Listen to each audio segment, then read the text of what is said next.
दिल्ली के सर्व सत्य शोधकों को और साधकों को हमारा प्रणिपात।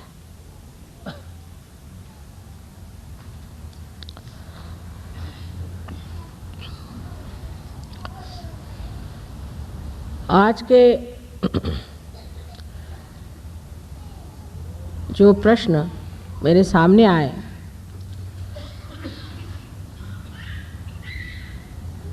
वो काफ़ी समझदारी से लिखे गए हैं और कुछ में वही कुतूहल है जो एक बौद्धिक वर्ग में होता है। जैसे कि कहा गया है कि पहले भी इतने अवतरण हो गए तो उन्होंने ये काम क्यों नहीं किया, अब मैं क्या जानूं, आप उनको फ़ोन करके पूछ लीजिए। ये भी कोई बात हुई? अरे भाई, अगर कोई काम कर रहा है तो सोचना चाहिए कि ये तो बड़ा भारी काम हो रहा है और ये अच्छी बात है, अभी तक नहीं हुई तो नहीं हुई। वास्तविक बात यह है कि पेड़ जब बढ़ता है तो उसकी एक एक अवस्था होती है। जिस अवस्था में आज का समय आया हुआ है, कल ही मैंने कहा था कि ये बहार का समय है और इस समय अनेक लोग अपने सुकृतों को फलद्रूप होते हुए देखेंगे। आपने जो पुण्य पहले जन्म में किए हैं उसके आज आशीर्वाद स्वरूप आपको आत्म साक्षात्कार होगा। ये तो अनादिकाल से लिखा गया है। आप लोग तो सब बहुत विद्वान हैं, लेकिन नल दमयंती आख्यान अगर आप पढ़िए तो नल दमयंती कितने हजारों वर्ष पूर्व हो चुके, जब नल ने एक दिन कली को पकड़ा और उसकी टांग पकड़ के कहने लगा कि तू अब बता कि तू सबका सर्वनाश करने वाला और सबको भ्रम में डालने वाला अति दुष्ट है और तेरा जीवित रहना ठीक नहीं, क्योंकि तूने मेरी पत्नी से मेरा बिछोह किया था और इसी तरह तू सब में भ्रम डाल करके एक दूसरे में झगड़ा लगाते रहेगा और कलयुग में जो जो हाहाकार होने वाला है उसको अगर किसी तरह से मिटाना है तो तेरा ही नाश कर देना ठीक है, ये मैं बड़ा पुण्य कर्म करता हूँ। तो कली ने कहा हाँ भाई, ये तो बात सही है, लेकिन मेरा भी कुछ महत्व है, इसको सुन लो।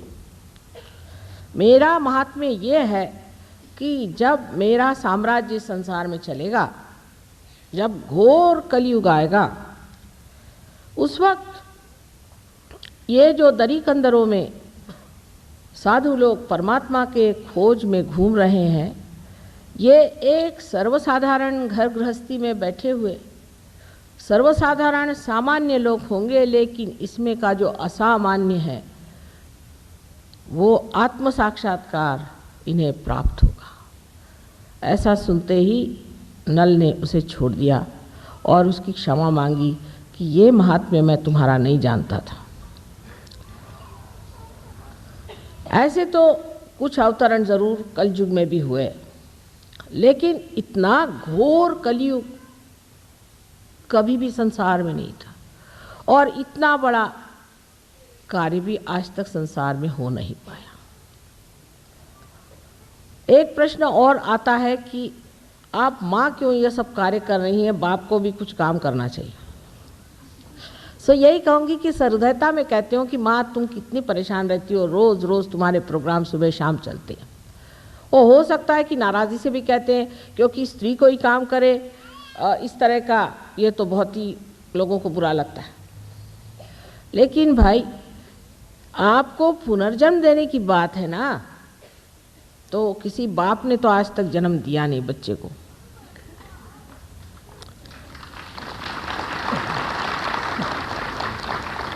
और ऐसी मेहनत करनी पड़ती है इस बार, बड़ी सबूरी चाहिए, बड़ा प्यार चाहिए, बड़ी समझ चाहिए, बड़ा दुलार चाहिए, सूझबूझ चाहिए और आखिर तक पार करने की इच्छा बनी ही रहना चाहिए। ऐसे अगर श्री कृष्ण होते तो वो आधे लोगों को तो दिल्ली में सुदर्शन से ही उड़ा देते, ऐसे अगर राम होते तो वो घबरा के वनवास चले जाते, और अगर जीसस क्राइस्ट आते तो अपने को सूली पर चढ़ा लेते, और बुद्ध आते, महावीर आते तो बैराग लेकर के वो अपने कार्य में निकल जाते। ये कार्य एक माँ ही कर सकती है। मैं मानती हूँ अपने देश में नारी का इतना मान नहीं जितना होना चाहिए, विशेषतः उत्तर हिंदुस्तान में मान नहीं है। यत्र नार्या पूज्यन्ते तत्र रमन्ते देवता। जहाँ स्त्री पूजनीय होती है और पूजी जाती है वहाँ देवता का रमण होता है।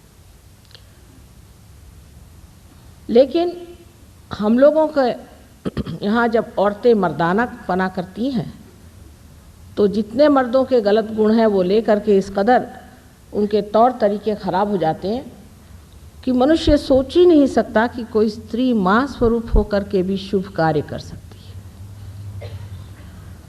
मैं इसका दोष सिर्फ अज्ञान को दूंगी। ये काम बहुत कठिन है, पहाड़ जैसी कुंडलिनी उठानी पड़ती है।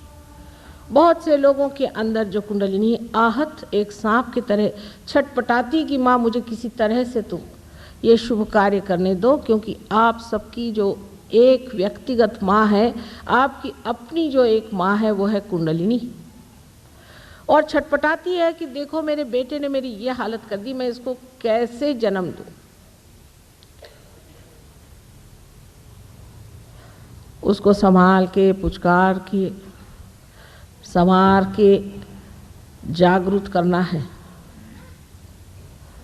और वो भी सामूहिक तरह से ये कार्य आज होना चाहिए, क्योंकि पहले ज़रूर थोड़े लोग आत्म साक्षात्कारी होते थे, लेकिन उनको तो सबने छलाई, उनको किसी ने मारा नहीं और सताया। और किसी किसी गुरुओं के बारे में पूछा है कि उनको कैंसर की बीमारी हुई तो वो क्यों नहीं ठीक हुए। उनकी कोई माँ उस वक़्त नहीं थी, सारे दुश्मन ही उनके रहे, और हो सकता है उनमें से कोई आत्म साक्षात्कारी भी न रहा हो। इसलिए ये बेकार की बातें करने से क्या फ़ायदा है। हमसे आपसे कोई झगड़ा तो नहीं है। माँ की भाषा में ये कहना है कि खाना बना दिया है बेटा, भूख होगी तो खाना खा लो। ये सहज सरल बात एक माँ की है। इतना गहन विषय है ये, इतना सूक्ष्म विषय है ये, कि पहले आदमी को स्थिरता लाना ही बड़ा कठिन जाता है। मैं देखती हूँ ज़रा सा इधर से बच्चा उधर गया, सबकी नज़र उधर चली जाएगी। एकाग्र होना भी कितना कठिन है, और उसके बाद फिर समग्र होना। इसलिए आपसे मैं विनती करती हूँ कि कृपया अपनी जो भी मुझे बात कहनी है उसे आप एकाग्रता से पहले सुनें। जैसे कि साइंस में पहले एक धारणा यानी हाइपोथेसिस दिया जाता है कि ये हाइपोथेसिस है, और फिर उसको सिद्ध करने के बाद लोग मान लेते हैं कि यही कायदा है। इसी प्रकार आपको भी सहयोग के और कुंडलिनी दर्शन के ओर नज़र करनी चाहिए। हर बात में कुछ न कुछ विरोध की बातें करने से हम कहीं नहीं पहुंच पाते, पर विरोधात्मक बुद्धि होने की वजह से हर जगह का विरोध हम खोजते रहते हैं। जैसे कि आप में और फलाने गुरु में क्या अंतर है? बहुत अंतर है।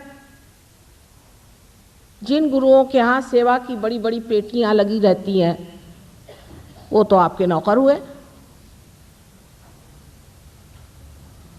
जो आपसे रुपया पैसा लेते हैं उनमें हम में बहुत बड़ा अंतर है।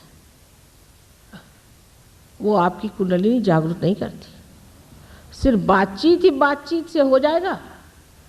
हमने कहा बेटे हमने खाना परस दिया, आप खाइए, और ना वहाँ थाली न कटोरी न कुछ नहीं, यहाँ खाइए खाइए ना खाइए, खाते क्यों नहीं? आप कहिएगा कि यहाँ है क्या? लेकिन ऐसा नहीं लोग सोचते हैं। जो भी भ्रम दिमाग में डाल दे बस उसी को मानने लग जाते हैं, क्योंकि ये घोर कलयुग है। कोई सा भी भ्रम किसी ने डाल दिया, मैं तुमको एक नाम देता हूँ, गुरु। अरे भाई, नाम देने के लिए गुरु काहे के लिए चाहिए, मेरी आज तक समझ में नहीं आया। नारद ने वाल्मीकि को राम का नाम बताया था। कहाँ वाल्मीकि, कहाँ नारद? क्योंकि उनका राइट हार्ट, जिसे हम कहते हैं, चक्र पकड़ रहा था, इसलिए उन्होंने राम का नाम बताया। सब डाकुओं का राइट हार्ट पकड़ता है, लेकिन आप कोई डाकू है, आप क्यों राम का नाम ले रहे हैं? आपका जो चक्र पकड़ा है वही ना आपको नाम दिया जाएगा, और जब चक्र छूट जाएगा तो भी आप उसको रटते जाइएगा। जिसको देखो वही कुछ ना कुछ नाम देता है। एक महाशय तो 600 पाउंड लेकर के ऐसा नाम देते हैं जैसे ठिंगा, इंगा, पिंगा, और उसको गुप्त रखने को कहते हैं। आप बेवकूफों की कमी नहीं गालिब, वही हालत कहनी चाहिए। नाम देने वाला गुरु कभी भी सही नहीं हो सकता। कौन से चक्र पकड़े, क्यों नहीं उनसे आप सवाल पूछते कि भाई तुमने मुझे ये नाम दिया, सो कौन से चक्र की वजह से दिया, कौन मुझ में दोष है, किस लिए मुझे ये नाम आपने दिया?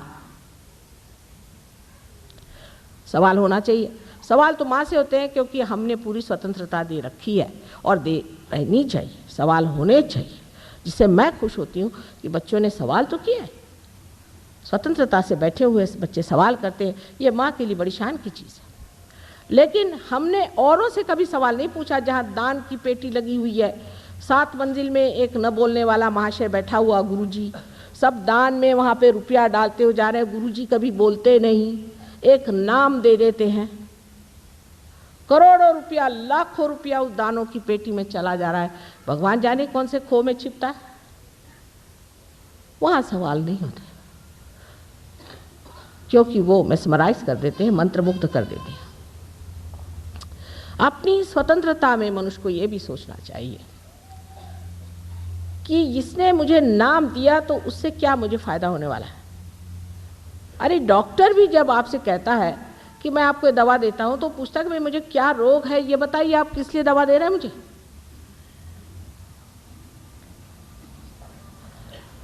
और अपने देश में नाम देने वाले गुरु इतने फैल गए हैं कि अब कोई भी आदमी जेल से भी छूटे और वो काशाय वस्त्र पहन के घूम के घर आकर यहाँ 12 खंबा रोड पे बैठ जाए और नाम देने लग जाए, तो मैं आपसे कहती हूँ कि सब लोग वहाँ दौड़ते चले जाएंगे यहाँ से। पहली चीज़ जान लेना चाहिए कि नाम देना व्यर्थ की चीज़ है। आज मैं भक्ति की बात कर रही हूँ।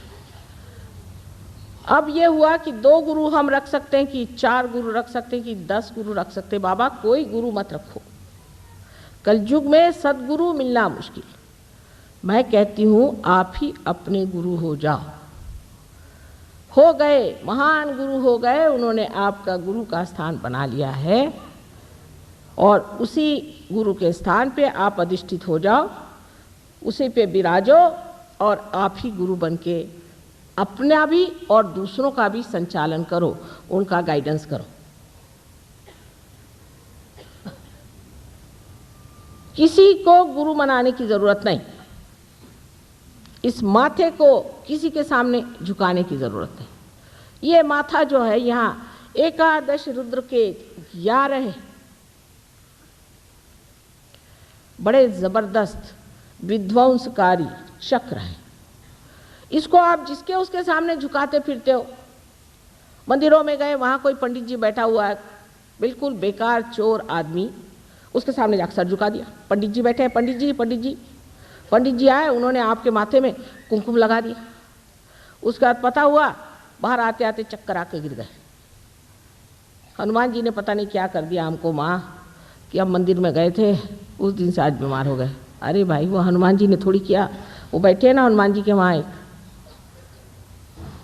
ये भक्ति की जो गलतियां हैं उसको समझ लेना चाहिए। भक्ति का मतलब ये नहीं है अंधी श्रद्धा, कभी भी नहीं है। श्रद्धा भी आपको आत्म साक्षात्कार के ही बाद आनी चाहिए। मैं आपसे बार बार कहती हूँ कि मेरे पैर मत छुओ। क्यों छूते हो मेरे पैर? मैंने आपको दिया ही क्या है? मैं जब आपको कुछ दूँ और आप सोचें कि मुझ में कोई बात है तो ठीक है, आप पैर छू लीजिए, लेकिन क्यों इस माथे को सबके सामने झुकाना? गुरु नानक साहब ने कितना सुंदर काम किया कि जितने आत्म साक्षात्कारी गुरु थे उनकी ही किताबें ले करके और ग्रंथ साहब बनाया। और झुकना है तो ग्रंथ साहब के सामने झुकिए, माने आप चैतन्य के आगे झुक रहे हैं, ये कहा था। मोहम्मद साहब ने भी यही कहा कि किसी के सामने मत झुको। आज सवेरे बहुत से बीमार लोग आए थे, उनमें से 99% लोग गुरुओं के चक्कर में बीमार थे। किसी को कैंसर, किसी को हार्ट ट्रबल, किसी के पैरालिसिस, किसी के कुछ। सारी बीमारियां इन गुरुओं से पाई हुई है। अच्छा है साहब, पैसा देकर के आप बीमारी खरीद रहे हैं? यह कोई भक्ति हुई? भक्ति में एक चीज जिसको मराठी में डोळस भक्ति कहते हैं कि आंख खोल के भक्ति करना चाहिए। ये देखना चाहिए कि इनके पास गया हुआ आदमी जो है उसका क्या हाल है, ये दे क्या रहा है, ये परम दे रहा है या कुछ कहीं की विभूति आ गई, कहीं का डायमंड आ गया। आपके ड्राइवर नौकरों को नहीं मिलेगा डायमंड। अगर आपके पास 25 डायमंड हो गए तो एक डायमंड मिलेगा और बाकी सब गायब। ऐसे चक्करों में आप रह करके बाद में हार्ट अटैक लेकर मेरे पास पहुंचते हैं, माँ हमें हार्ट अटैक आ गया। ये भक्ति का हमारा स्वरूप है। डॉक्टर वॉरेन आप लोगों को बहुत मानते हैं और वो ये सोचते हैं कि आप लोग बड़े धार्मिक हैं, लेकिन भोलेपन की भी कोई हद होती है। इतना भोला होना अच्छा नहीं है, ऐसे गलतफहमी में घूमना अच्छा नहीं है। कोई भी आदमी जेल से छूट के आए, चाहे कहीं से आए, इसका पता नहीं किया आपने कि कौन है क्या है, और लगे उसके पीछे में। हमारे सरकारी नौकर, हालांकि हमारे पति एक सरकारी नौकर रहे और मशहूर है, बहुत ईमानदार, बहुत शरीफ आदमी, सब ऐसे ही गुरुओं के पीछे भागते। क्या उनके पास अकल नहीं है? अरे बड़े बड़े मंत्रीगणों का ये हाल है, छोड़िए बेचारे सरकारी नौकरों को। उनके सबके पास क्या अकल नहीं है कि उसकी कुंठित हो गई अकल? वो सोच नहीं सकते हैं कि ये आदमी है, ये पैसे की बातें करता है, ये डायमंड्स की बातें करता है, ये कहता है चल लाओ इतना पैसा निकालो। क्या हम लोगों को ये सोचना नहीं चाहिए कि अगर एक सरकारी नौकर के लिए इतना ईमानदार होना ज़रूरी है तो उस परमात्मा की जिसने चाकरी की है उसको कितना ईमानदार होना चाहिए?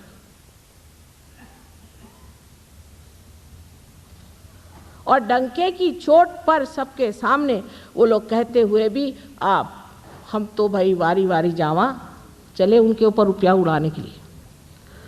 हमारे यहाँ औरतें उससे भी बदतर इस मामले में है आदमियों से, इसीलिए आदमी औरतों को भी नहीं मानते।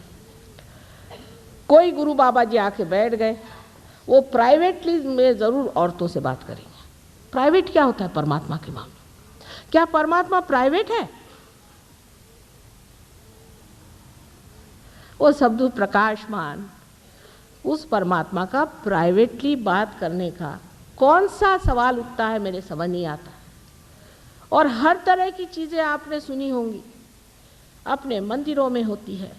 जो जो बातें सुनी है तो ऐसा लगता है कि हे प्रभु तुम्हारे नाम पर कितना अधर्म मेरे देश में हो रहा है। और बाहर जब जाते हैं तो लोग बताते हैं हाँ हाँ हाँ रहने दीजिए, आपके यहाँ मंदिरों में आजकल गांजा बिकती है? हाँ, महालक्ष्मी के मंदिर में बम्बई में गांजा बिकते हैं। पुलिस से कहो तो कहता नहीं भैया हमारा कोई मतलब नहीं। वो कहते हैं कि आपके मंदिरों में जो हाल है आप जाके अंदर देखिए क्या हाल है। लेकिन हम लोग इस ओर नज़र नहीं करते। हम लोग सोचते नहीं कि परमात्मा शुद्ध है, पवित्र है, शुभकारी है। ऐसे अशुभ चीज़ों के तरफ जब हम अपनी नज़र घुमाएंगे तो हमारा भी अशुभ होने वाला है। हमारा क्या शुभ होगा? सो सबसे पहले भक्ति में ये जानना चाहिए कि आंख खोल करके भक्ति करें। श्री ज्ञानेश्वर जी ने ध्यान पर बहुत कुछ लिखा, लेकिन हमारे महाराष्ट्र में लोग हाथ में झांझरी लेकर के विठ्ठल विठ्ठल विठ्ठल विठ्ठल, 1 महीना पैदल भूखे ऐसे जाते हैं, मुंह में तंबाकू रख के। ये कोई भक्ति हुई? और नहीं तो वो ऑक्सफोर्ड स्ट्रीट में बाजार से बोधी खरीद के लगाते हैं और ढीली ढाली धोती पहन के वहाँ हरे रामा हरे रामा हरे रामा, वो सारी धोती भी गिरती जाती है। उनसे बात करी तो भी हरे रामा हरे रामा हरे रामा। क्या हो? ये भक्ति नहीं है, ये विडंबना है, ये परमात्मा की विडंबना है। इस विडंबना से आप बच के रहिए। मैंने आपसे पहले ही कहा था कि भक्ति के लिए अनन्य होना चाहिए, अनन्यता आनी चाहिए, और ये अनन्यता आपको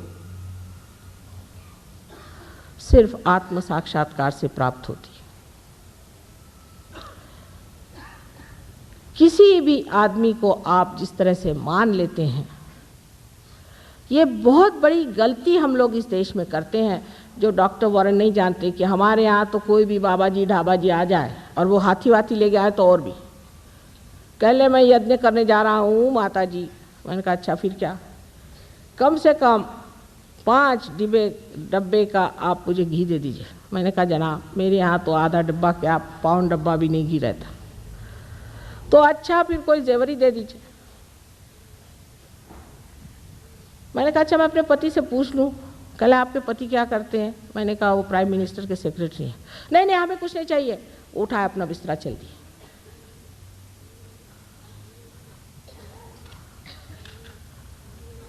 कहले धर्म में पति से पूछने की कोई जरूरत नहीं। मैंने कहा बाबा रे बाबा, एक बार सीता जी ने अपने देवर की बात नहीं मानी और संकट आ गया। मैं उनसे पूछे बगैर कोई काम नहीं करना।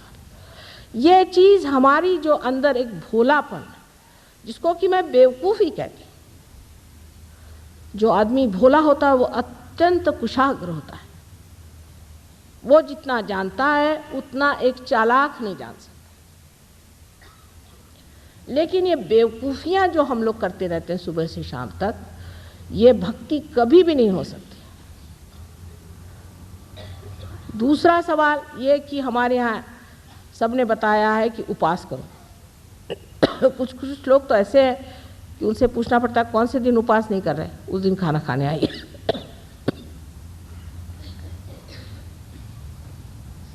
उपास करने को कौन से भगवान ने कहा ये मुझे आज तक पता नहीं। कौन से शास्त्र में लिखा कि भाई तू उपास कर? किस लिए आप उपास कर रहे हैं? उपासना ना करिए। जिस दिन भगवान का जन्म हुआ उसी दिन उपास शुरू। जिस दिन श्री गणेश का जन्म हुआ उस दिन उपास करेंगे। श्री राम का जन्म हुआ उस दिन उपास करेंगे। श्री कृष्ण का जन्म हुआ उस दिन उपास करेंगे। अरे भाई उस दिन कोई मर गया है क्या? बुद्धिमान लोग भी औरतों के चक्कर में, स्त्री आचार में फंस के, हाँ भाई ठीक है आज हमारे घर में उपास है, चलो कहीं क्वालिटी में जाके खाए आए, क्यों घर में उपास। इस तरह से अपने भक्ति के ओर जब हम बहुत ही जड़ता से देखते हैं और उसकी गहनता पे नहीं उतर पाते तो भक्ति भी रंग नहीं दे सकती।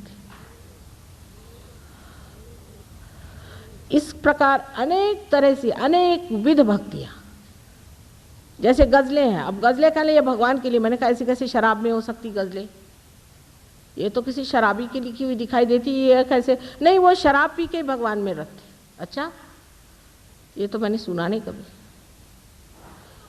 ऐसी विचित्र विचित्र बातें हमारे अंदर सदियों से चली आ रही हैं और उसी पे हम चलते जा रहे हैं, क्योंकि हमारे अंदर जो आँख परमात्मा को जानने की है वो खुली नहीं। इन सब चीज़ों से अंदर में बसे हुए जितने भी देवता हैं सब नाराज हो जाते हैं। हाँ कहने लगे पर शंकर जी भी तो पीते थे भंग, तो हम पिए तो क्या, आप क्या शंकर जी हैं? वो उन्होंने हलाहल पिया था, आप पीजिए हलाहल। जिन्होंने हलाहल पिया था वो दुनिया भर का विष अपने अंदर समा सकते हैं, वो तो विष समझ के पी रहे हैं, और आप क्या समझ के पी रहे हैं? इस तरह की विपर्यासी जो भक्ति है वो आपको कहीं नहीं ले जा सकती। भक्ति में जब अनन्यता आती है तो ध्यान में ही मनुष्य उसका आनंद उठाता है। उसका वर्णन करने योग्य नहीं, क्योंकि उसके लिए शब्द ही संसार में, निरानंद उसमें।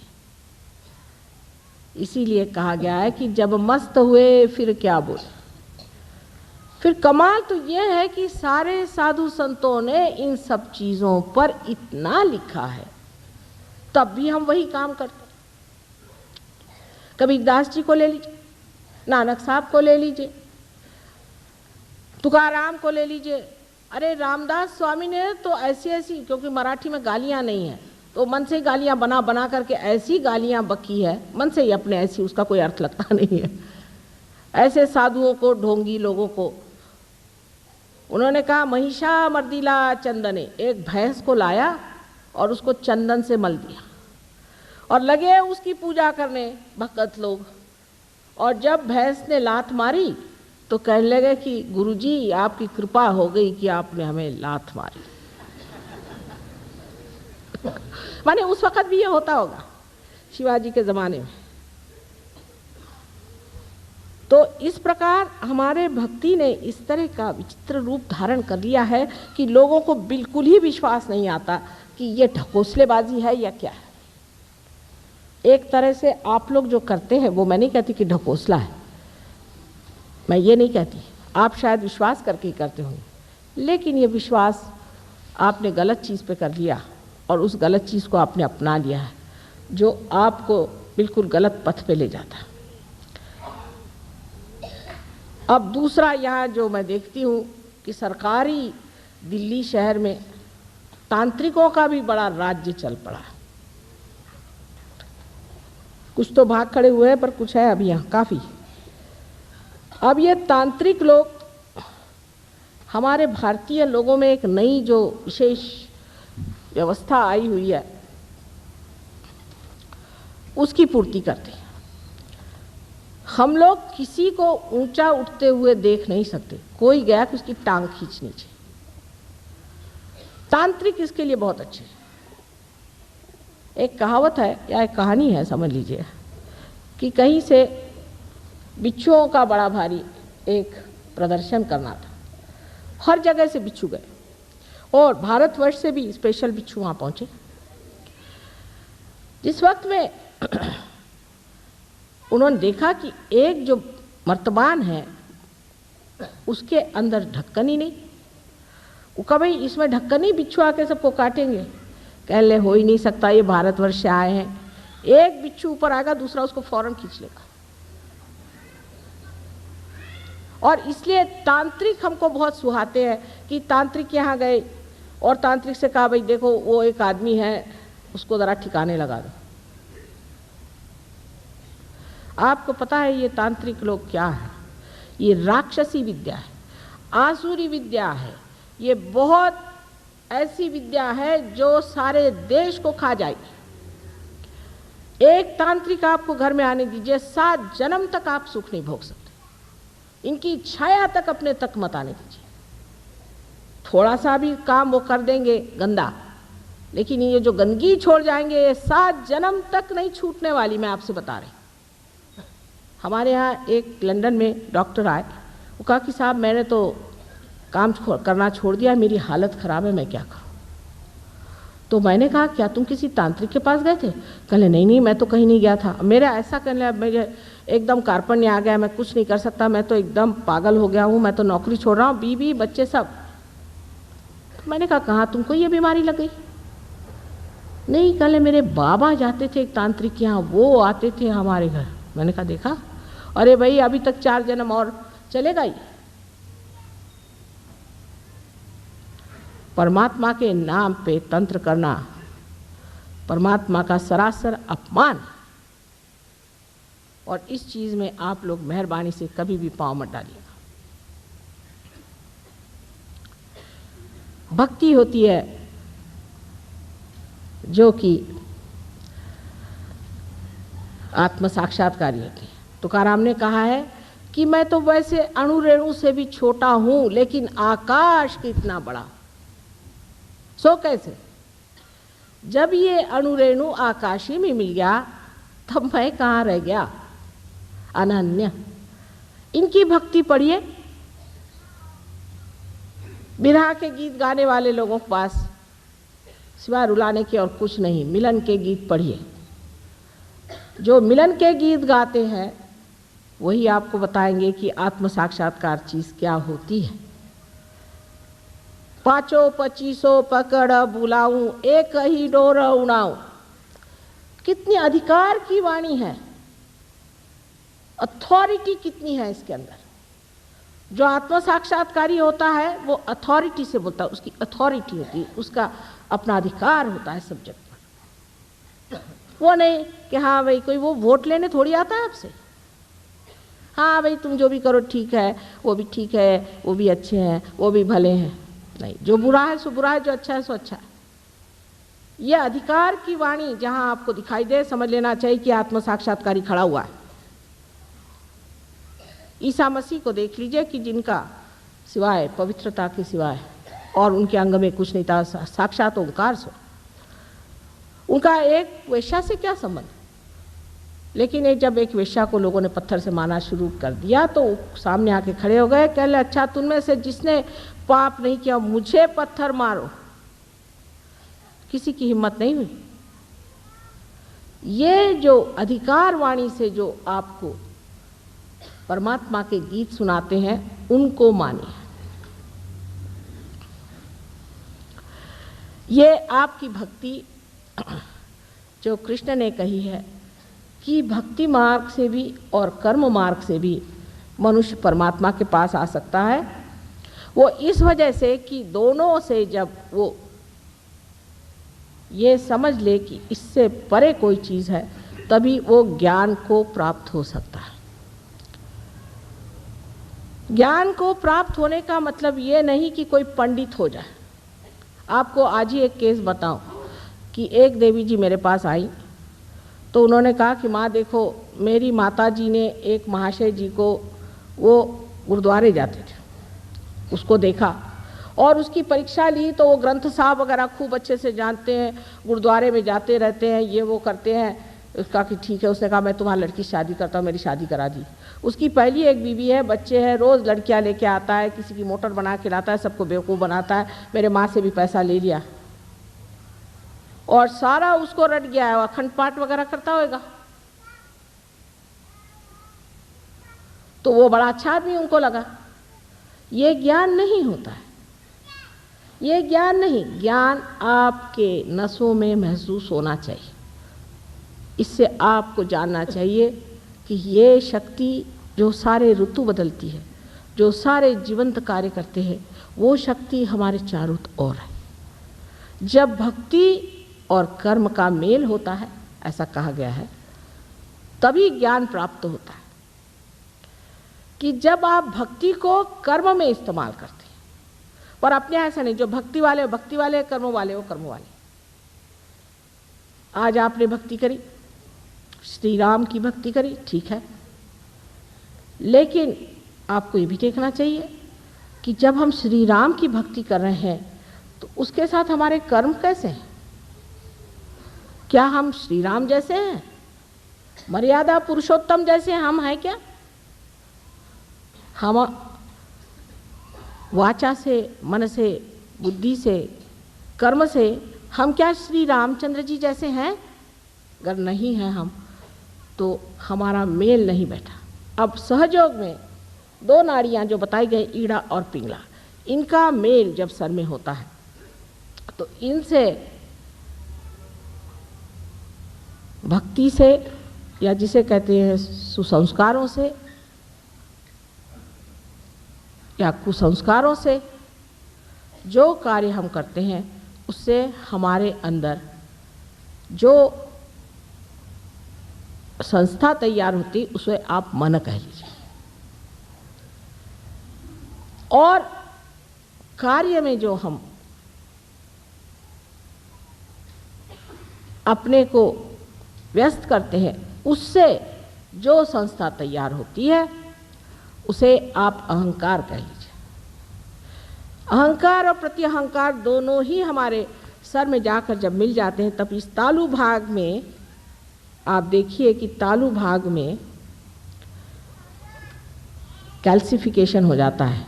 वहाँ हड्डी जो है 12 साल के उम्र के बाद एकदम मजबूत हो जाती, वो जो नरम हड्डी होती है वो मजबूत हो जाती। यहाँ अब हमने देख लिया कि किसी के अंदर भक्ति ज़्यादा है तो वो तो और ही मुश्किल हो जाएगी, क्योंकि भक्ति अगर यहाँ तक आ जाए और अगर अहंकार यहाँ तक आ जाए तो ऐसे आदमी को जागृति देना बड़ा ही मुश्किल हो जाता है।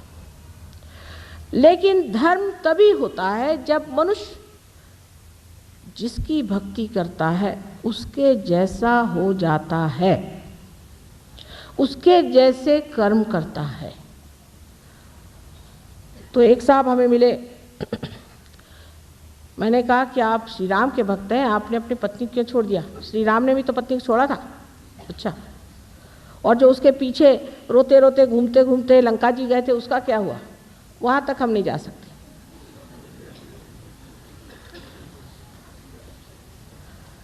आपने 5 पत्नियां क्यों कर ली?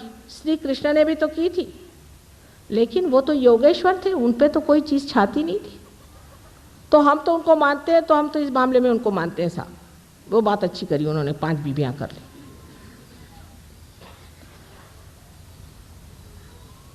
इस प्रकार जो निर्बुद्ध लोग होते हैं, जिनको कि मूढ़ कहा जाता है, मूढ़ लोग, वो भक्ति नहीं कर सकते और न ही वो धर्माचरण कर सकते। यही धर्म का आचरण है कि जिसको आपने भक्ति से माना है उसके जैसा अपना आचरण करिए। अब ज्ञानेश्वर जी जैसे आदमी, इनके के लिए कहती हूँ मैं कि साक्षात कोई ब्रह्मस्वरूप इतना पवित्र जीव संसार में आया और उन्होंने ध्यान की ही विधि बताई है, समझ लीजिए। और उस पर उनके जो बड़े बड़े मंदिर बनाए, वहाँ उनकी मूर्तियाँ खड़ी की है। उसके आगे हमारे यहाँ कहते दिंडी करना। दिंडी करना माने राम राम राम राम चले हुए। सब लोग आते हैं अपनी वो टोपी ओपी उतार के, गंजी पहन के, सबका चला है राम राम राम राम, हाथ में लेजिम लेकर। और मैंने कहा भाई हमको एक दिन के लिए हॉल दे दो, हम यहाँ ध्यान करना चाहते हैं। ध्यान व्यान यहाँ नहीं करने का, यहाँ सिर्फ आप दिंडी कर सकते हैं। मैंने कहा साहब वो जो बैठे हैं सामने ज्ञानेश्वर जी, उन्होंने कौन सी दिंडी की थी? कहले वो ज्ञानेश्वर जी थे, पर उन्होंने कहाँ लिखा है कि आप दिंडी करिए? उसे क्या मतलब है? हम लोग तो दिंडी ही करते। मैंने कहा अच्छा नमस्कार, अगर ये आज जीवित होते तो हम आपसे बताते कि आप क्या हैं। निरे मूर्ख हैं और महामूर्ख हैं। कभी कभी इस तरह की गलत भक्ति से हम लोग अपना नर्क का रास्ता बना रहे हैं। इसलिए सजग हो जाना चाहिए और सतर्क होकर के हमें समझना चाहिए कि हमारे भक्ति में कहाँ दोष आ रहा है। अब सबसे बड़ा दोष भक्ति में इस तरह से आता है कि जब श्री राम आए तो उनसे कहने लगे हम तो भाई परशुराम को मानते हैं, परशुराम ही अच्छे थे क्योंकि मर गए ना। श्री कृष्ण आए, हम श्री कृष्ण तुमको नहीं मानते, हम श्री राम को मानते, हो गया। जीसस आए, हम तुमको नहीं मानते, हम मोसेस को मानते हैं क्योंकि जो मर गए वो अच्छे अपने जेब में रहते हैं। एक प्लास्टिक का फोटो लगा लिया, काम खत्म। लेकिन वो प्लास्टिक का फोटो आपको कहाँ ले जाने वाला है, ये किस चीज़ का तमगा लगाया है आपने, ये समझ लीजिए। और फिर कहते हैं कि हमने माँ इतनी भक्ति करी और हमारा ऐसा हाल क्यों? तुम तो कहती हो कि हृदय में शिव का स्थान है, हम शिव भक्त हैं और हमें हार्ट अटैक क्यों आ गया? उसकी वजह ये कि शिवो हम ऐसी वल्गना आपने क्यों करी?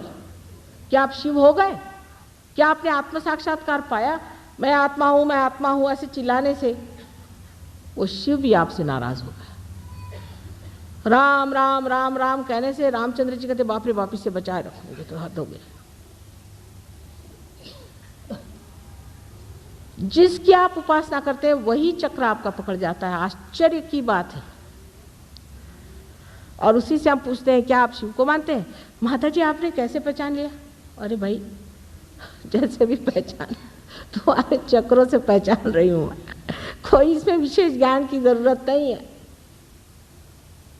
जिसकी आप उपासना करते हैं और उसके अनुसार आप कर्म नहीं करते हैं और बेकार में उनका बैठ करके भजन करना सुबह से शाम तक, भजन करना चाहिए, मैं ये भी नहीं कहती भजन नहीं करो, पर अगर भजन करने से परमात्मा नहीं मिलने वाले, भज भज भज भज करने से नहीं मिलने वाले, मिलने वाले हैं आत्म साक्षात्कार से, जहाँ आत्मा का प्रकाश हमारे चित्त में आ जाता है। तब हम जानते हैं कि श्री राम जो है वो कहाँ बसे। अब आप देख लीजिए, मैं आपसे बताती हूँ, जो दत्तात्रेय गुरु को मानते हैं उनके पेट में दर्द होता होगा, जो श्री राम को मानते हैं उनको ज़्यादातर लंग्स की बीमारी हो जाएगी, जो शिव जी को मानते हैं उनको अधिकतर हार्ट अटैक आ जाएगा। अब ऐसे कैसे हो सकता है? तो आपने कोई न कोई गलत काम कर लिया। सहजयोग जो है एकदम विशुद्ध और साफ खुला हुआ है। सहजयोग की भक्ति में हर चीज़ आप जानते हैं कि आप क्यों कर रहे हैं, क्यों कह रहे हैं, ये मंत्र आप आज क्यों कह रहे हैं, उसका आपसे क्या संबंध है, उसका जनसाधारण से संबंध क्यों है, क्या है। क्योंकि आत्मा का तो ज्ञान हो ही जाता है स्वयं का, लेकिन आपको सामूहिक ज्ञान भी हो जाता है। इस भक्ति के स्वरूप को बदलने का अब तरीका ऐसा आ गया है कि लोग कहते परमात्मा ही नहीं है। अल्जीरिया में कुछ लोगों ने, ये फंडामेंटलिस्ट लोगों को देखकर सोचा कि इस तरह के परमात्मा को मानने से तो अच्छा है कि छोड़ दिया जाए और कम्युनिज्म ले लिया जाए। पर उनमें से एक लड़का बड़ा विद्वान गलती से कहीं हमारे यहाँ चला आया सहयोग में, और उसने जाके बताया नहीं नहीं नहीं नहीं, भगवान है लेकिन इनके तरीके ठीक नहीं। जो लोग परमात्मा में विश्वास करते हैं वो फेनेटिक्स हो ही नहीं सकते, हो ही नहीं सकते। और जो आत्म साक्षात्कारी हैं वो कभी भी आपको अलग अलग होने की शिक्षा दे ही नहीं सकते। जैसे अभी हम औरंगाबाद गए थे, वहाँ बड़ा भारी झगड़ा खड़ा हो गया। हालांकि उसमें गलती थी इन लोगों की, लेकिन जो झगड़ा शुरू किया वो ऐसे कि बाजा बजाते हुए वो मस्जिद के सामने से जा रहे थे। मैंने कहा मस्जिद में ध्यान होता है, कुछ भी हो तुम उसका मान रख लो, जहाँ परमात्मा की बात होती है। क्या आपको पता है कि जब मोहम्मद साहब ने अल्लाह हो अकबर कहा था तो अकबर माने विराट माने श्री कृष्ण की बात की थी? क्या आपको पता है कि जब जीसस ने अपने बाप की बात की थी तो ये दो उंगलियां जो कि विष्णु और कृष्ण की है उनकी बात की थी? क्या आपको पता है कि मोहम्मद साहब साक्षात दत्तात्रेय का अवतरण है जो महामेधा करके संसार में आए थे? लेकिन अगर किसी मुसलमान को कहो तो वो तो छुरी लेके लग जाएगा और किसी सिख को कहो तो बंदूक लेके लग जाएगा। कि नानक साहब और मोहम्मद साहब एक ही चीज थी, ये तो बात कितने ही सिख लोग जानते हैं, पर क्या उसे मानने को तैयार है? वो दो कैसे हो सकते हैं? इतना ही नहीं, लेकिन मोसेस, जूस में और मुसलमानों में इतना झगड़ा पड़ा हुआ आप जानते हैं। ये भी वही चीज थे दत्तात्रेय। आज जिन्होंने हमारे गले में हार डाला है ये जू जाति के हैं डॉक्टर साहब, और ईसा मसीह को वैसा ही मानते हैं जैसे मोसेस को या इब्राहिम को मानते हैं। या जैसे डेविड को मानते हैं, कहीं उनसे भी ज़्यादा, क्योंकि आज्ञा पे उनका स्थान है। क्योंकि आपने इन लोगों का घर देखा नहीं, इनके रिश्तेदारी आपने जानी नहीं, इसलिए आप फैनेटिक बन के ये इससे लड़ रहा उससे लड़ रहा। अरे ये तो सब पक्के रिश्तेदार हैं। इनकी रिश्तेदारी ऐसी है जैसे चांद और चांदनी की रिश्तेदारी होती है, या सूरज की रोशनी और सूरज की होती है। जैसे शब्द और अर्थ की रिश्तेदारी होती है, ऐसी नज़दीक इनकी रिश्तेदारी है। खबरदार जो इनको अलग करके आपने बात की है, उसके फल आपको भोगने पड़ेंगे।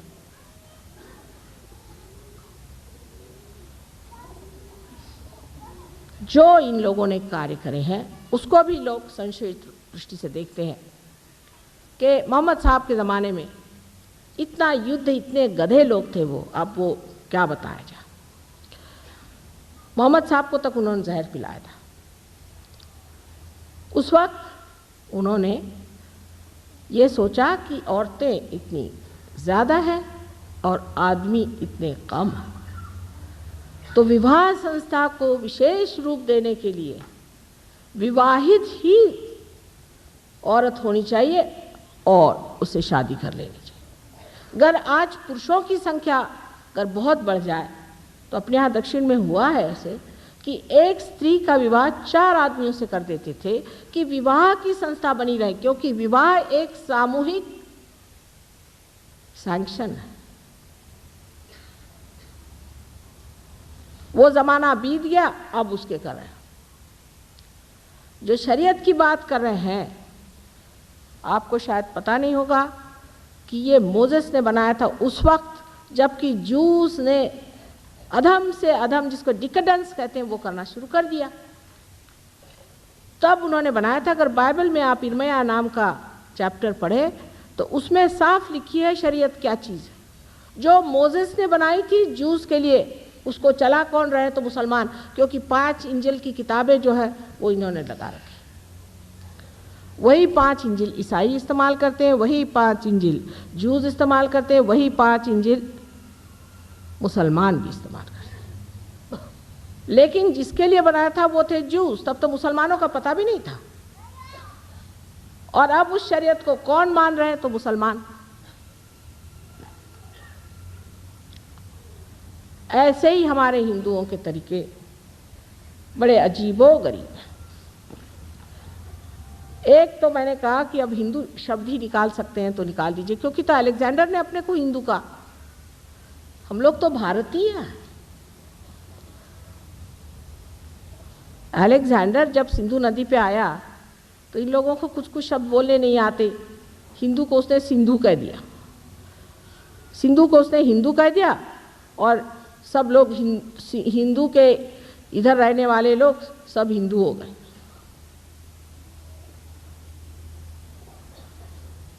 और इस तरह से हम लोग हिंदू हो गए। इसमें आस्तिक है, नास्तिक है, आर्य समाजी है, फलाने हैं, ढिकाने हैं, सब हिंदू हैं। हम लोग भारतीय हैं प्रथम। ये हमारी अनादि संस्कृति चली आ रही है। अलेक्जेंडर तो अभी अभी आए थे थोड़े दिन पहले, ईसा से पूर्व। तो हमारे लिए भारतीय शब्द तो पुराना हो गया और ये हिंदू शब्द पक्का बन गया, और इसकी गला काट रहे, उसका गला काट। इतनी महान हमारी परंपराएं हैं जिसके दम पर सारा संसार उठ सकता है। किसने नहीं इसकी महती गाई? क्या आप कुरान को पढ़ के देखें? उन्होंने तक रूहानी जिंदगी कुंडलिनी को असस कहा हुआ है। आप नानक साहब तो साक्षात उसी पर खड़े हुए हैं, बुद्ध उसी संस्कृति पर खड़े हुए हैं। उनमें कोई झगड़े नहीं। हम लोग इतनी बेवकूफ़ी कर रहे हैं।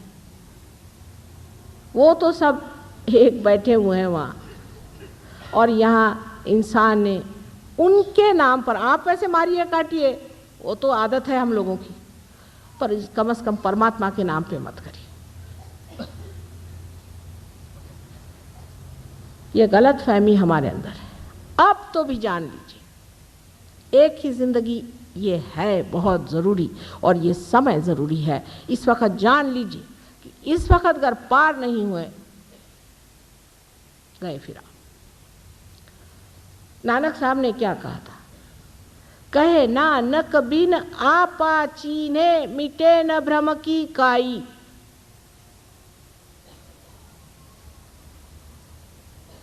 और इससे ज्यादा क्या कोई कह सकता था? जो मैं कह रही हूं वही तो वो कह गए थे। इतनी बात थी कि उस वक्त आत्म साक्षात्कार का कार्य नहीं हो पाया था, लेकिन सब वो तो हमारे ही अपने हैं, जिनका नाम लेते ही चैतन्य की लहरियां बहने लगती। ऐसे श्री गुरु नानक के नाम पर कोई भी आदमी चाहे तो पार हो सकता है। ऐसे श्री राम, ऐसे श्री कृष्ण, ऐसे ईसा मसीह, ऐसे मोहम्मद साहब, ऐसे महावीर, ऐसे बुद्ध, इतने बड़े बड़े अवतरण इस देश में हुए, और हम लोग अभी भी क्यों इस हालत में है? इसके ऊपर यही कहा जाता है कि योग साधन नहीं किया, जो बता गए सो नहीं किया, जो कह गए वो किसी ने किया नहीं, बेकार की चीजें कर। जैनियों से पूछा कि क्या कर रहे हो तुम लोग, मंदिर बना बना करके, ये गंदे वाले ऐसे गंदे मंदिर बनाते, उसमें गंदी गंदी मूर्तियां बनाते, ये क्यों बना रहे? कह ले इसलिए ऐसे कि महावीर साहब तो कह गए कि आप ध्यान करो, पर बात यह है कि ध्यान करने से शूद्र सिद्धि आती, इसलिए हम मंदिर बना रहे हैं। अरे भाई अब आओ, अब पार हो जाओ। पार हो जाते, पार होना चाहिए, आत्म साक्षात्कार को प्राप्त होना चाहिए। सीधा हिसाब ये है कि बहुत गलत रास्तों पर परमात्मा को खोजने वाले भटक गए, और एक माँ का हृदय जो है दारुण दुख से कभी कभी रोता है कि ये तो सब मेरे ही बेटे हैं, कहाँ चले गए? चाहे वो अपने को मुसलमान कहें, सिख कहें, हिंदू कहें, ईसाई कहें, कोई भी कहे, मैं जानती हूँ ये सब परमात्मा को खोजने वाले हैं। अंधकार में जब आप चले जाते हैं तो आप ये भी नहीं देख पाते कि आपके नज़दीक कौन बैठा है, इसके ऊपर कोई कुत्ता तो उसके ऊपर कोई कुत्ता। प्रकाश में आप देख लेते हैं कि सब वहीं बैठे हैं, सब इत्मीनान से बैठे हुए हैं, सब वही परमात्मा की बात कर रहे हैं। तो भक्ति जिसे है वो कभी भी किसी भी तरह की ऐसी तीव्रता नहीं ला सकता। भक्ति तो प्रेम का रस है, और जिस आदमी में सतत प्रेम बहता है वो प्रेम से ही सबको बांधते जाता है, प्रेम के ही अवगुंठन में वो लपटते जाता है। प्रेम का जो आह्लाद है उसमें वो झूमते रहता है। क्यों बेटे तुमने अपनी ज़िंदगी ऐसी बर्बाद बना ली? क्यों अपने ही घरौंदों में बैठ करके अपने ही जेल बना रहे हो? उसमें कुम्हलाए जाओगे, उसमें खत्म हो जाओगे। मैं तुमसे खास खास विशेष शब्दों में, विशेष प्रेम आग्रह के साथ ये कहती हूँ कि आत्म साक्षात्कार को पाओ, और उसके बाद उसके प्रकाश में अपने गौरव को देखो और उनके गौरवों को देखो जो तुम्हारे लिए ये सब बना गए। ये सुंदर सा मंडल जो तुम्हारे लिए बना दिया है, उसको देखने के लिए सिर्फ तुमको थोड़ा सा चलना होगा, और ये मानना पड़ेगा कि बाकी सब व्यर्थ है।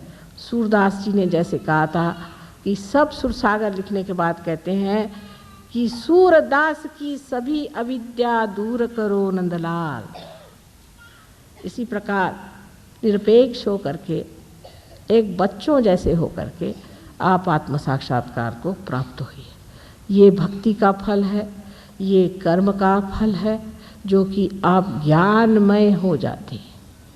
परमात्मा आप सबको आशीर्वाद देगा।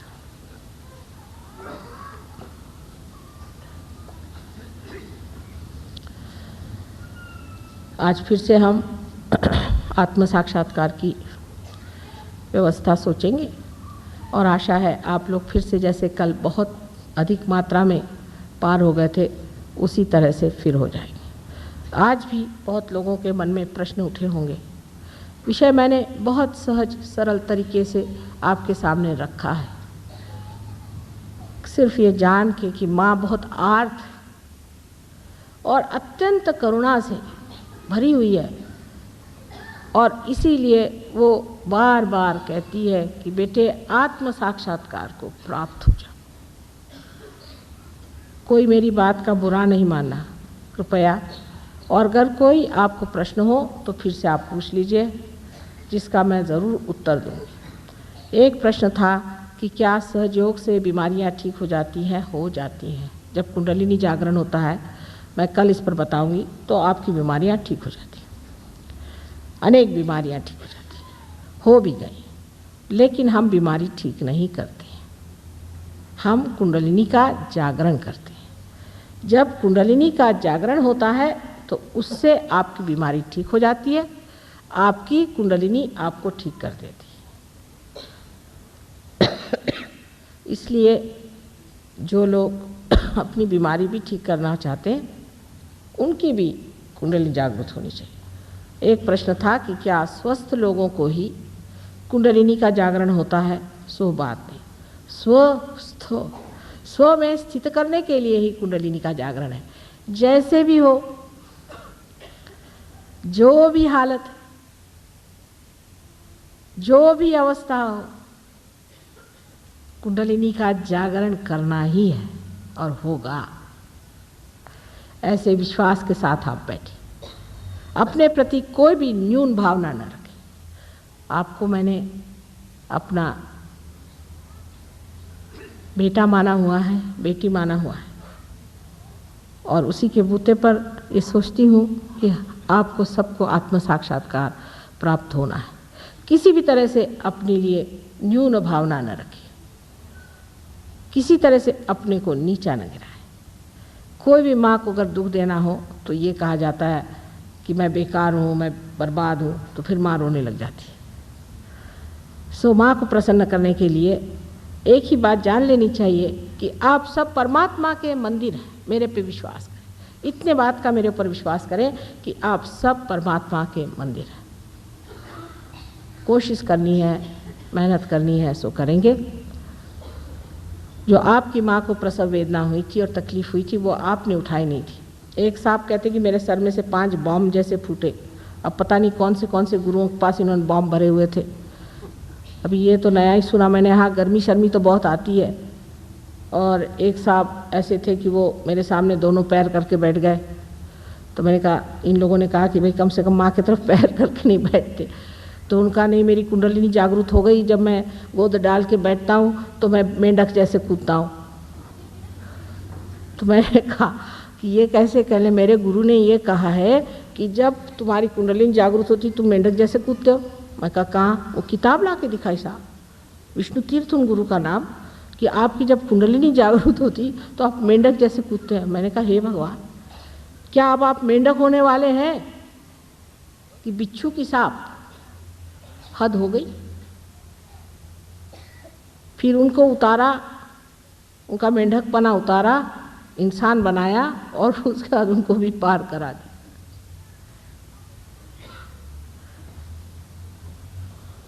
तो इस तरह की भ्रांति की जो कल्पना है वो छोड़ करके जानना है कि आज हम मनुष्य स्थिति में आए हैं और अति मानव होने के लिए थोड़ा सा ही काम है, और अगर माँ माहिर है तो वो कर लेती है।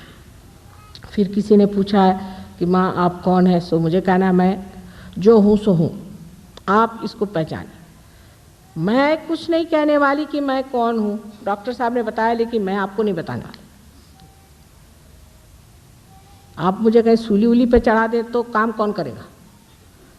साहब बेवकूफ़ों से पाला है, इसलिए मैं कुछ नहीं बताने वाली। तुम लोग खुद ही जान लो कि मैं कौन हूँ और मेरा क्या काम है।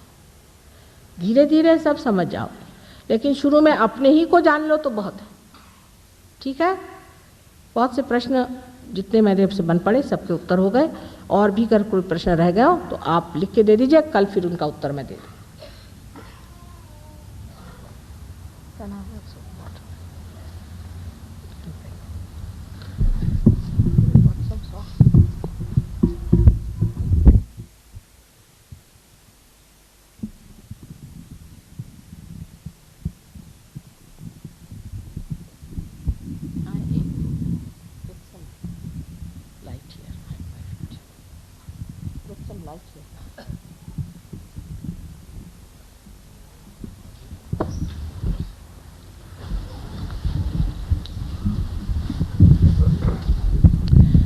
एक बात है कि जो लोग ऐसे बैठे हैं जिनको मैं दिखाई नहीं देती हूँ, वो कृपया सामने आके बैठ जाएं आराम से, जगह काफ़ी है आज, और पार हो जाए।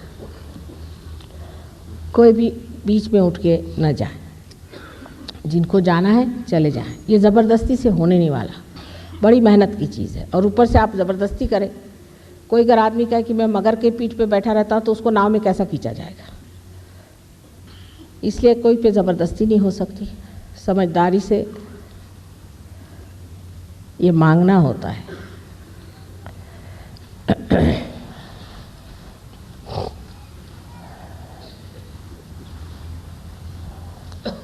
Bring another light here at my feet, that kind. Pardon? Yes, Just bring that light. Hello? That light to be down below. fix this one. Down below, put it. Bring the light on my feet. That light.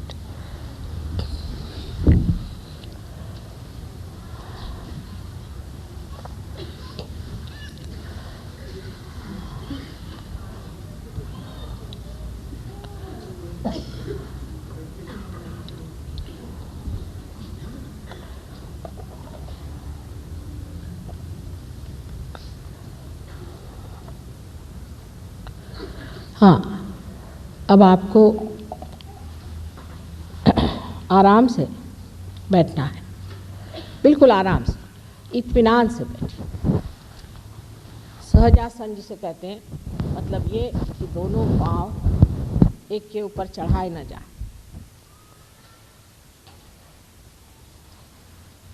और इस तरह से बैठा जाए कि कोई भी शरीर का बोझा अपने पांव पर महसूस न हो। शरीर को, जिस्म को पहले सीधा कर लिया जाए और गर्दन ऐसे ही सीधी रखी जाए, पर उसमें कोई तनाव नहीं होना चाहिए। जैसे हम सर बैठते हैं उसमें कोई तनाव नहीं होना चाहिए।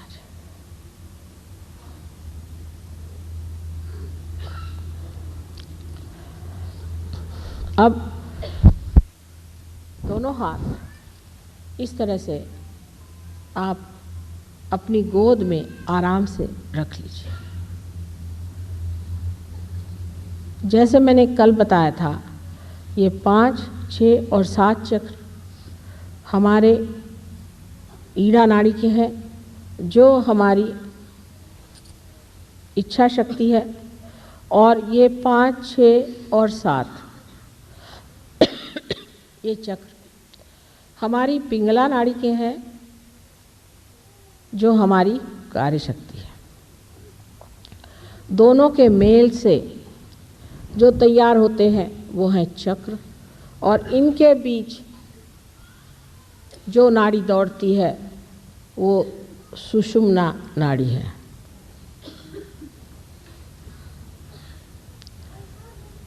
ईड़ा पिंगला सुख मन नाड़ी रे, बता गए कबीरदास जी।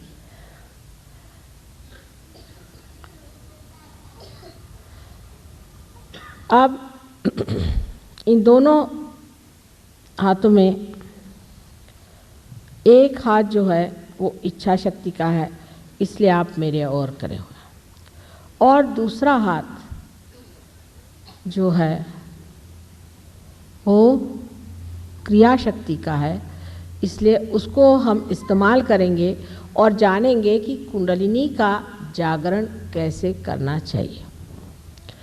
क्योंकि कुंडलिनी तो जागृत हो भी जाएगी, लेकिन जैसा मैंने कहा था कि एक छोटी सी उसकी शक्ति, एक केश मात्र ब्रह्म नाड़ी में से निकल करके और ब्रह्मरंध्र को छेदती है। तो ज़रूरी है कि उसके आधार के लिए और भी नाड़ियाँ उठाई जाएं, और कभी कभी वो नाड़ी भी फिसल के गिर जाती है, उसको फिर भी चढ़ाना पड़ता है। यही सहयोग के बाद एक कार्य ज़रूरी करना पड़ता है। इसलिए हालांकि आपको आत्म साक्षात्कार घटित हो जाएगा। लेकिन उसको व्यवस्थित रूप से एक वृक्ष बनाने के लिए आपको जानना पड़ेगा कि कुंडलिनी क्यों गिर जाती है, कुंडलिनी में कौन सा दोष आता है, क्यों हमारे अंदर कुंडलिनी स्थित नहीं होती है, और उसको जानने के बाद क्या करना चाहिए, उसका निदान जिसे कहते हैं डायग्नोसिस हो जाना चाहिए, और जो कुछ भी करना है वो भी आपको बता दिया जाएगा। इसलिए आपको हमारे केंद्रों में आना चाहिए। विशेष रूप से जो नए लोग आए हैं उनके लिए विशेष रूप से एक दिन हफ्ते में रखा गया है, जो पहले पहले मर्तबा अभी जागरूक हुए हैं उनको समझाने के लिए कि ये शास्त्र क्या है। पर आपको आना होगा, उसमें अपना बड़प्पन छोड़ना पड़ेगा आपको, क्योंकि कोई हमारे यहाँ एयर कंडीशन आश्रम वगैरह नहीं। किसी ने धर्मात्मा होकर के एक जगह दे दी है, वहाँ पे आश्रम खोल लिया। तो जैसी भी जगह है, माँ की जगह, माँ गरीब है, चलो कोई बात नहीं, आप लोग ज़रूर वहाँ आइए और इसको सीख करके माहिर हो जाइए, निष्णात हो जाइए, और उसके बाद आप स्वयं एक गुरु हो जाएंगे। और एक से हजार, हजार से हजारों ऐसे दीप इस देश में जलकर इस देश की दिवाली बहुत जल्दी मनाई जा सकती है। परिवर्तन के सिवाय कोई इलाज नहीं।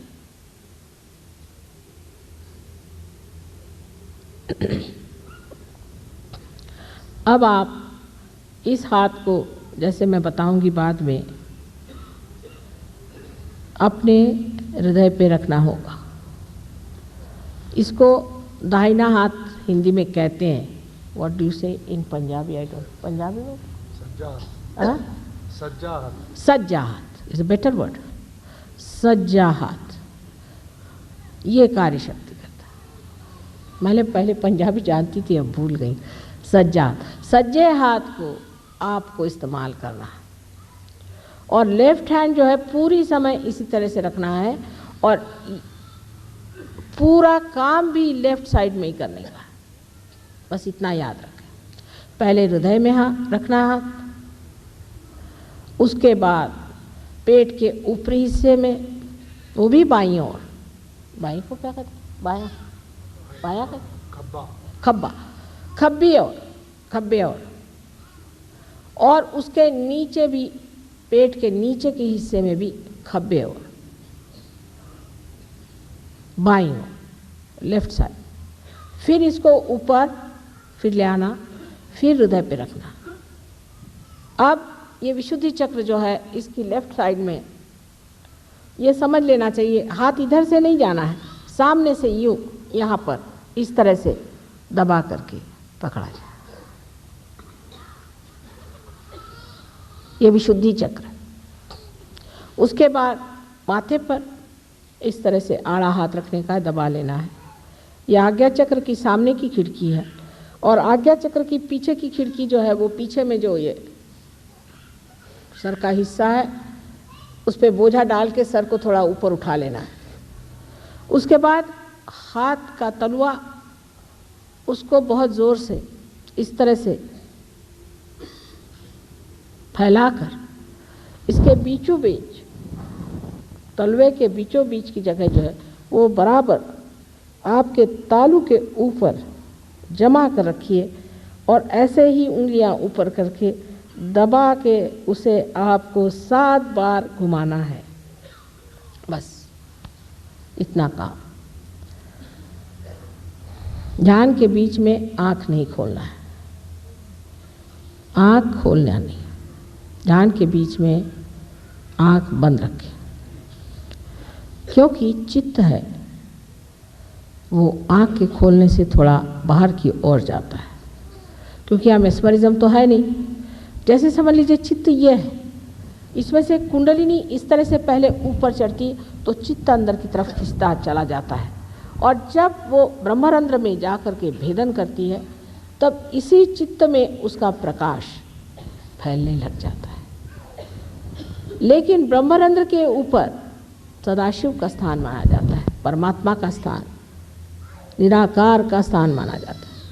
उसको छूते ही साथ हमारे हृदय में उसका जो प्रतिबिंब आत्मा स्वरूप है वो जागृत हो जाता है और हमारे चित्त को आलोकित कर देता है। ये सब आपके साथ होगा। धीरे धीरे इसका पड़ताला आप लीजिए, इसको आप समझें, पाए और जानिए। आपको आश्चर्य होगा कि आप क्या चीज़ हैं। जैसे मैंने कल कहा था कि एक गांव के लोगों को ले जाके टीवी दे दीजिए तो कहेंगे ये क्या डब्बा लेके चले आए। आप कहेंगे अच्छा अभी देखो, इसमें से सब आपको चित्र दिखाई देंगे दुनिया भर के, और आप उसको मेंस में लगा दीजिए तो उसके कमालात देखिए। इसी तरह से आप पूर्णतया बनाया हुआ बड़ा सुंदर परमात्मा का यंत्र है, वो चालित हो जाता है। अच्छा, अब इसको मेरी ओर ऐसे रखें।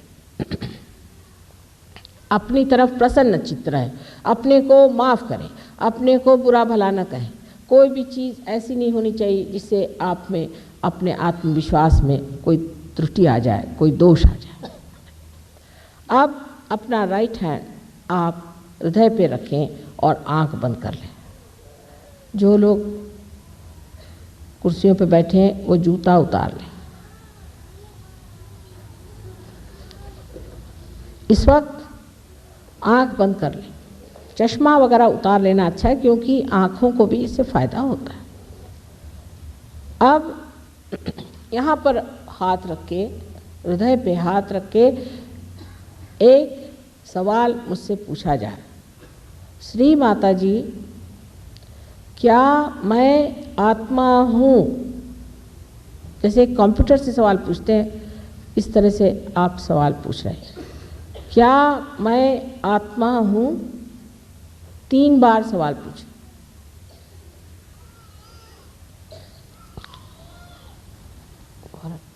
Put a candle there. Sorry, candle.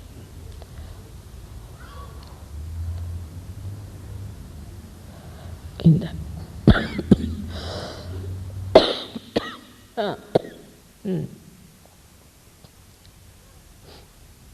अब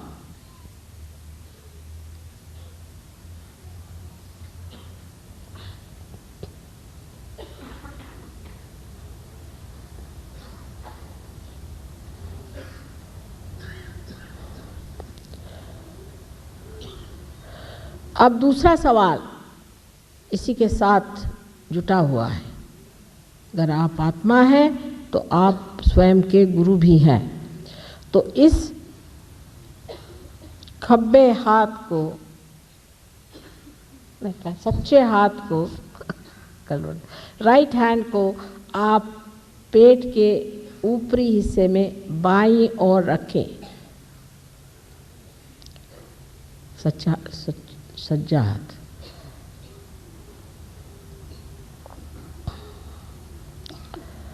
यहाँ पर आप दूसरा सवाल मुझसे करिए। श्री माता जी, क्या मैं स्वयं का गुरु हूँ?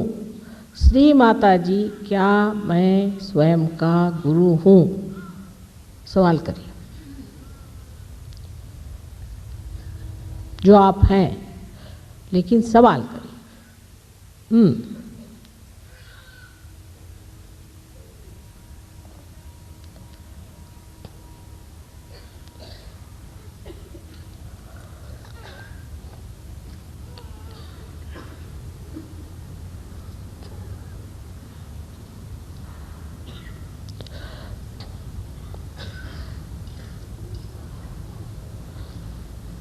अब इस हाथ को आप पेट के निचले हिस्से में बाईं ओर रखें दबाकर। और सवाल तो नहीं, पर यहाँ आपकी स्वतंत्रता को मैं स्वीकार्य करके कहती हूँ कि इस चक्र पे आपको कहना होगा कि श्री माता जी मुझे आप शुद्ध विद्या दीजिए।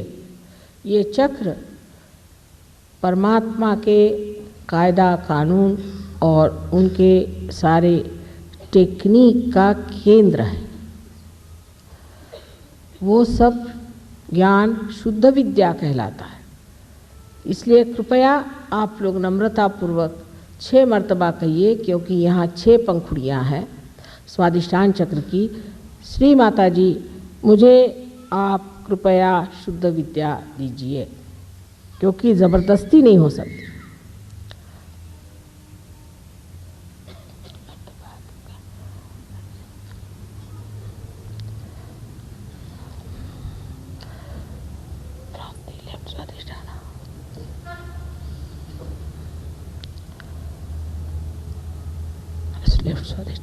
लेफ्ट स्वादिष्ठान।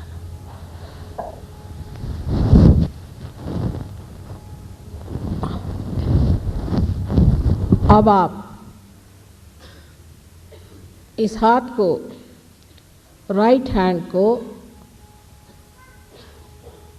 दाहिने हाथ को उठा करके पेट के ऊपरी हिस्से में बाईं ओर रखें।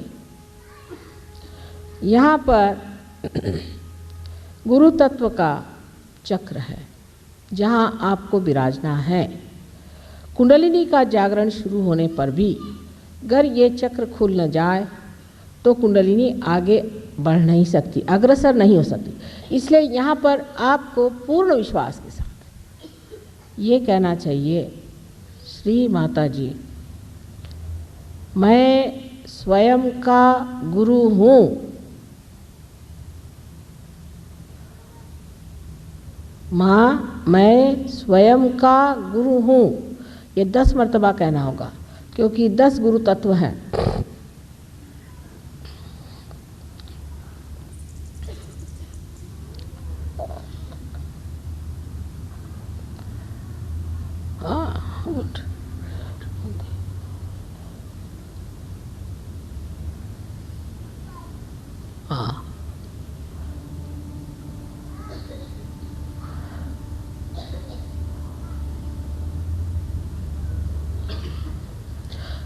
अब इस राइट हैंड को आप उठा करके और अपने हृदय पे रखें।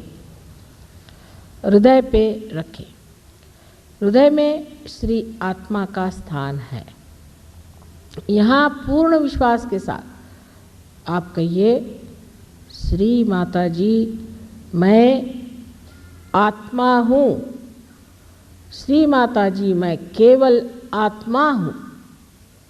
12 मर्तबा कहिए, श्री माता जी मैं केवल आत्मा हूँ। पूर्ण विश्वास के साथ। ये महान सत्य है कि आप आत्मा हैं।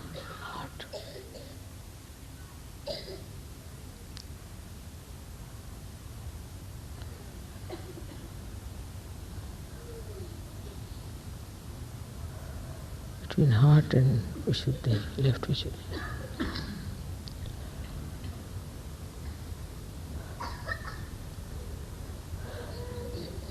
मैंने पहले भी कहा था कि परमात्मा प्रेम, करुणा और आनंद के सागर हैं, लेकिन सबसे अधिक वो क्षमा के सागर हैं।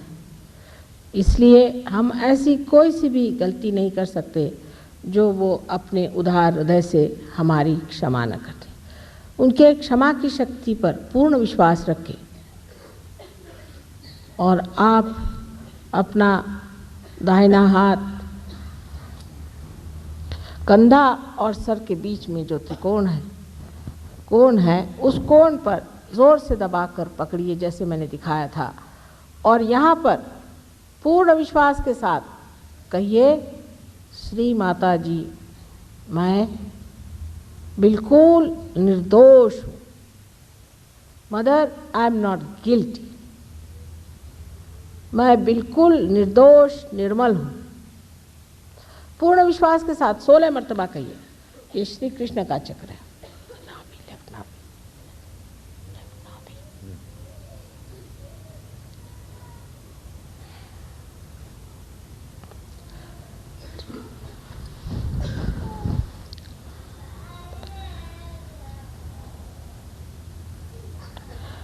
16 मर्तबा पूर्ण हृदय से अब आपको कहना है, अपना हाथ अपने कपाल पर, माथे पर आड़ा रख के दोनों तरफ से दबाइए और पूर्ण हृदय से, कितनी मर्तबा सो बात नहीं, ये कहिए कि माँ मैंने सबको क्षमा कर दिया, सबको मैंने क्षमा कर दिया। अब इसको गिनते नहीं बैठिएगा। माँ मैंने सबको क्षमा कर दिया।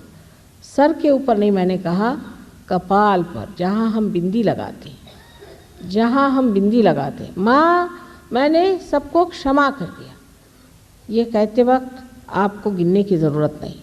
दूसरी बात यह है कि ये सबसे सरल काम कहना।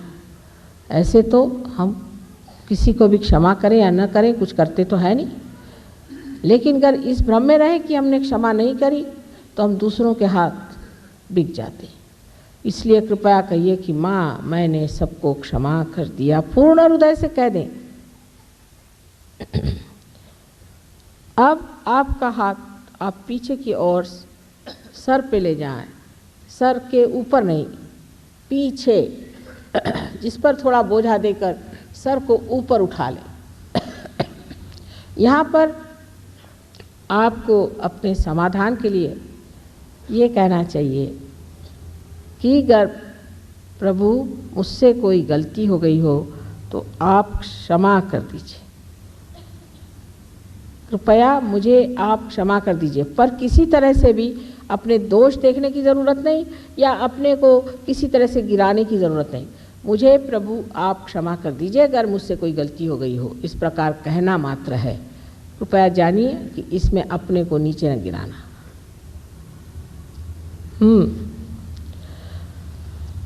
अब अपने हाथ को फैला लें, जिसे तालू पर ये तलवे का पिछला हिस्सा पूरी तरह से आ जाए और बाकी का हाथ ऊपर रहे। जोर से अपने तलवे को तालू भाग पे दबा के 7 मर्तबा घुमाइए और इस वक्त धीरे धीरे घुमाइए। और इस वक्त मैं फिर आपसे कहूँगी कि आपको कहना होगा कि माँ मुझे आत्म साक्षात्कार दीजिए, मैं ज़बरदस्ती नहीं कर सकती। इसलिए कृपया अपने हृदय में 7 मर्तबा कहिए कि श्री माता जी मुझे आप कृपया आत्म साक्षात्कार दीजिए, दबा करके जोर से।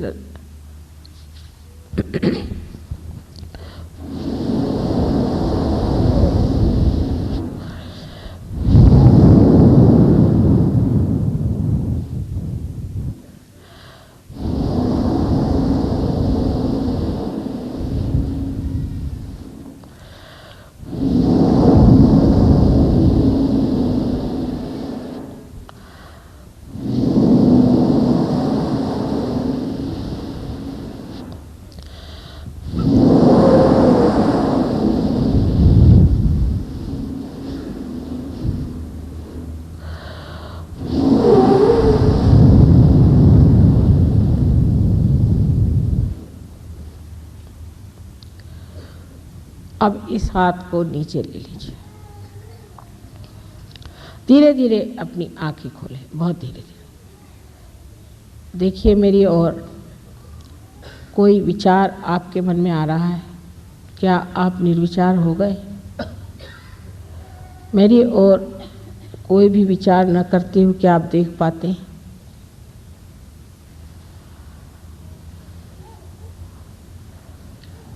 दोनों हाथ इस प्रकार थोड़ा उठा लें, इतना ऊंचा नहीं, इतना ही, बहुत ऊंचा नहीं उठाइए। बताइए, इतना लीजिए, आंखें खोलें, इतना लीजिए, बहुत ज़्यादा नहीं, ठीक से ऐसे। अच्छा, और अब आप अपना लेफ्ट हैंड माथे पर, सर के ऊपर में थोड़ा झुका के देखिए कि कुछ इसमें से ठंडी ठंडी हवा आ रही है। नहीं, बहुतों के गर्म भी आ सकती है, लेकिन कुछ हवा सी आ रही होगी। झुक लीजिए, झुका लीजिए, सर झुका के देखिए। आ रही है, कुछ ऊपर देख लें, किसी किसी के ऊपर निकलती है। अब इस हाथ को नीचे कर लें और राइट हैंड को ऊपर ले देखिए,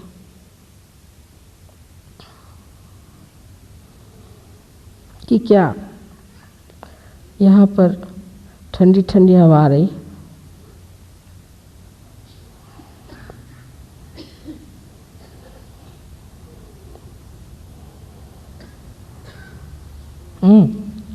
अब फिर से राइट हैंड हमारे ओर करिए और देखिए क्या ठंडी ठंडी हवा आ रही है।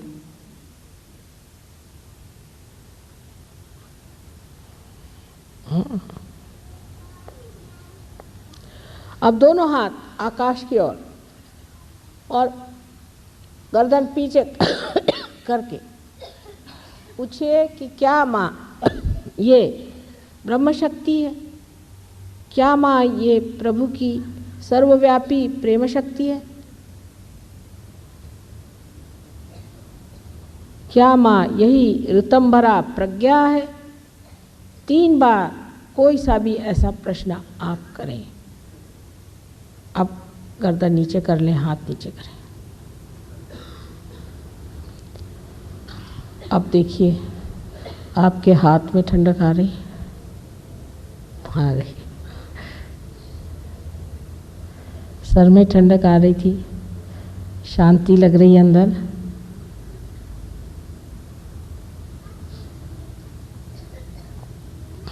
अब जिन लोगों के हाथ में या सर में ठंडक आई थी वो दोनों हाथ ऊपर करें। अरे सारी दिल्ली पार हो गई। खुश रहिए बेटा, खुश रहिए। आप कुछ लोगों के नहीं आए, कोई बात नहीं। इसका मतलब ये नहीं कि आपके अंदर दोष है। हो सकता है कि आप कल नहीं आए होंगे, हो सकता है थोड़ा सा और कुछ करना होगा, कोई बात नहीं। अब शांतिपूर्वक घर जाएं। किसी भी तरह की ज़्यादा बातचीत करने से ठीक नहीं होगा, क्योंकि आप विचारों पे उतर रही है। थोड़ा सा अपनी शांति को बनाए रखें, मौन में रहें और इसका मज़ा उठाएं। घर जा कर के अपने पर बंधन दें। मैं अभी सिखा देती हूँ कि माँ का कवच क्या होता है, वो सीख लीजिए। इस हाथ से अब आपकी शक्ति बह रही है। इस हाथ को यूँ कर लेना और इधर से उठा के इस तरह से, एक बार मैं दिखा दूँ फिर आप करिए। इस तरह से एक बार कवच चलता है। फिर से चलिए, 7 मरतबा करने से 3.5 पूरे चक्र। 1 और 2 सर पे से लीजिएगा और 3 और 4 और 5 और 6 और 7। ये तो आपने बंधन ले लिया। अब कुंडलिनी के जागरण के लिए ये जो हाथ है इसे इस तरह से सीधा चलाना चाहिए, लेफ्ट को, और राइट को उसको चारों तरफ लपेटते हुए चलना चाहिए। लेकिन इसका लपेटन जो है वो भी समझ लेना चाहिए कि ये हाथ सामने, नीचे, पीछे, आगे, इस तरह से जैसे घड़ी के कांटे घूमते हैं उस तरह से घूमना चाहिए, उल्टा नहीं। इस हाथ को मत घुमाइए, ये सीधा चलेगा। ये हाथ यूँ सीधा चलेगा और ये हाथ उसके साथ 3 मरतबा। पहली मरतबा हम जो हमारी पहली महाकाली की शक्ति है, इसे हम इच्छा शक्ति कैसे उसको बांधेंगे। दूसरे इसमें हम महासरस्वती की जो शक्ति, क्रिया शक्ति, उसे बांधेंगे। और तीसरे इसमें तीनों शक्तियों को बांधने के लिए 3 गांठ दे देंगे। धर्म की शक्ति पे तीनों को बांध देंगे। चलिए शुरू करें। हाथ जो हमारा लेफ्ट हैंड है उसकी ओर नज़र रहे, वो सीधा सीधा चढ़ता रहे। देखिए अब ये ऐसा ऊपर ऊपर जा रहा है। अब इस हाथ को ऊपर ले जाके और उसको अवगुंठन दे करके और इसको एक बार जोर से बांधिए। कुंडलिनी गिरी होगी तो भी उठ जाएगी। फिर से हाथ को देखते रहे।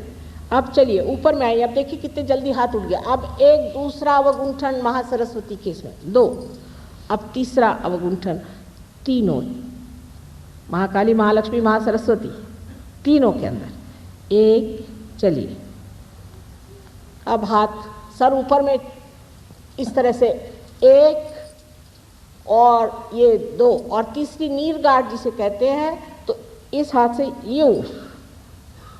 अब देखिए अपने हाथ कुंडलिनी बंद गई ऊपर। बहराना और जोर में आ रही, क्यों भाई?